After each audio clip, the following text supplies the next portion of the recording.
पु ल देशपांडे.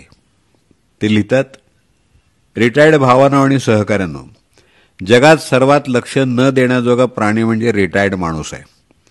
पुलंच्या भाषेत सांगायचं म्हणजे जसा पुण्याच्या दुकानदाराच्या नजरेतून सगळ्यात दुर्लक्षित प्राणी म्हणजे गिराईक, अगदी तसाच समजा. गरीब बिचारा, भांबावलेला, बावरलेला, काहीसा आत्मविश्वास हरवलेला असा हा प्राणी असतो. कोणे एकेकाळी या माणसाचे पण सुगीचे दिवस असतात. त्याचा रोबाब वाखाणण्याजोगा असतो. सर्व गोष्टी हातात मिळत असतात. घरी आणि कार्यालयात सुद्धा टेबलावरून फायली फिरत असतात. मोठ्या मोठ्या करारांवर सह्या होत असतात. नुसती बेल वाजवली ना तरी 3-3 शिपाई धावत येत असतात. एक चहा घेऊन, एक बिस्किट घेऊन, तर एक बडीशोप घेऊन. आ हा हा, काय त्या शिपायाच्या चेहऱ्यावर भाव असतो. साहेब हे फक्त आपल्यासाठीच. आणि आता त्याच टेबलावर मिरच्यांची देठं काढली जातात, भेंडी पुसली जाते, लसणाच्या पाकळ्या मोकळ्या होतात. अरे अरे अरे अरे, किती हा विरोधाभास. रिटायर्ड माणसाला कुठेही डोकं चालवायला किंवा मध्ये घालायला बंदी असते. कधी कधी तर मला असं वाटतं की रिटायर्ड माणूस त्याचं डोकं फक्त उशीवर टेकवायलाच वापरत असावा. बिचारा.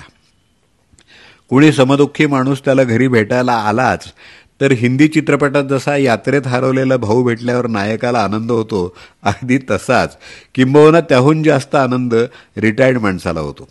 पण त्याचं बोलणं किचनचा सीसी कॅमेरा टिपत असतो हे त्याच्या ध्यानीही नसतं. आपल्या सुगीच्या दिवसात हा माणूस कट्ट्यावर मित्रांसमवेत हास्यविनोद करत असतो. मधून मधून नेत्र व्यायामही सुरू असतो. पण आता तोच बिचारा मंदिराच्या कट्ट्यावर किंवा वाचनालयाच्या ओट्यावर विसावलेला असतो. ज्या चौपाटीवर सणसणीत भेळ, रगडा, बर्फाचा गोळा खाताना नजर भिरभिरती ठेवलेली असते आणि गार गार वारा अंगावर घेत रिटायर्ड लाईफ नंतरच्या आयुष्याची स्वप्न रंगवलेली असतात, तिथंच आता चटई टाकून योगा करायची वेळ आलेली असते. दिवसभरात टोमणे ऐकावे लागतात. ते शेजारचे बघा, या वयातही किती फिट आणि धीट आहेत, नाहीतर तुम्ही नुसते भित्रे काळवीट वगैरे वगैरे. अरे काय आहे काय हे.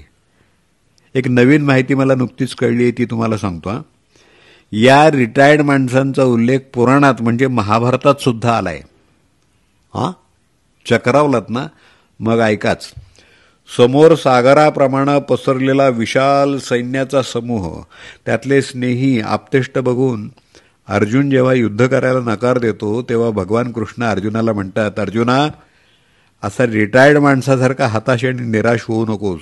उठ आणि लढायला सज्ज हो. पुढं कालांतरानं रिटायर्ड हा शब्द गीतेतून वगळण्यात आला.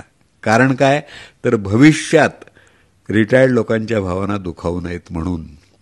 बघा मित्र, त्या काळात सुद्धा यांच्या भावनांची कदर केली जात होती. आणि आता त्या भावना सुकलेल्या पालापाचोळ्याप्रमाणे पायदळीत उडवल्या जात आहेत. अरे अरे अरे अरे. सरते शेवटी भगवंतानं रिटायर्ड लोकांना हताश न होण्याचा मार्ग सुचवला. भगवान म्हणाले, बा वत्सा, रिटायर्ड माणसा, तू असा हताश आणि निराश होऊ नकोस. मी तुला फंड आणि पेन्शन या 2 वेली देतो. जो पावे तो त्या तुझ्याकडे आहेत, तोवर तुला मरण नाही. मरण नाही? मरण नाही म्हणजे खरं मरण नव्हे, तर रोजच्या जीवनात तू ज्या यातना आणि अपमान भोगशील त्या यातना तुझ्याकडे असलेल्या या 2 विलींनी सुसह्य होतील. फंड व पेन्शन जो पावे तो तुझ्याकडे आहेत, तोपर्यंत सारे सगळे सोयरे तुझे असतील. उठ वत्सा, उठ आणि उरलेल्या आयुष्याच्या संग्रामाला तयार हो. खाडकन जाग आले आणि भानावर आलो आणि माझ्या त्या 2 वेली जागेवर आहेत की नाही हे बघण्यासाठी अंथरुणातून बाहेर पडलो.